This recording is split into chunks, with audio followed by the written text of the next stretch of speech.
My stepfather raped me. I was 13. My mother said, "What did he do to you?" He told me that you're a whore, that you're not a virgin. She accused me. Rape is a big issue in Central Asia. If it happens to a girl in the family, they don't talk about it. They don't take it outside of the family because it's such a big shame. They're looked upon as second-class citizens. Their life has so little value. When I was a small child, I always wanted to be accepted. I always wanted to somebody accept me and love me. From the moment that they're conceived in the mother's womb, they're rejected. They don't receive love. They're looked upon as a sex object. My husband would come home from work and beat me and our son. One night, he gambled me away in a game of cards, and he forced me to be with his friend.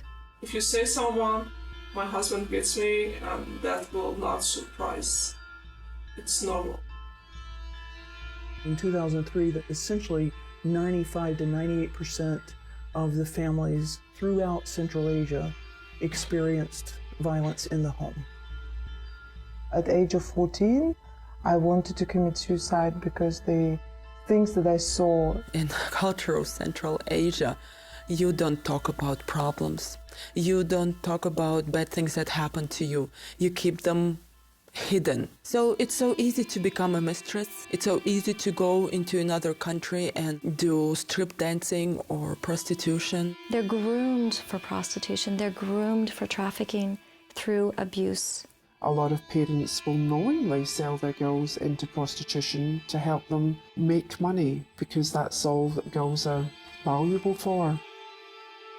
There is a country in Central Asia, maybe more than one, where they still kidnap the brides. He will go basically shopping, looking for a wife, and they just look out for a woman that appeals to him, and then they'll go and kidnap her.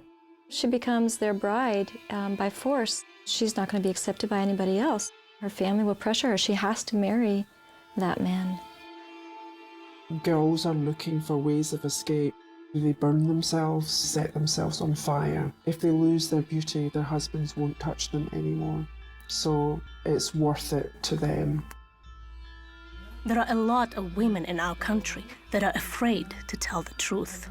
Because of the society, they cannot go to the police, they cannot do anything, they can't change situation. Women have no role in our society. Their emotional condition, their psychological condition, their spiritual condition is not taken into account.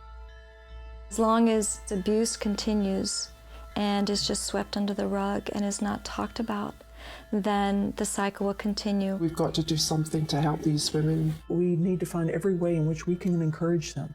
They are a much better voice, frankly, than we are for them, but they know that we will stand beside them. It allows them to have the courage to step out and speak in their own way, in their own society, to start transforming their own world. The amount of healing these people need, it's huge. It's a land with lots of tears, lots of tears. They need to hear the truth that Jesus really does love them because they've never heard anyone in their life telling them, I love you. There needs to be great emotional healing within the family, within the community, and within the larger society at whole. He's called us to bind up the brokenhearted.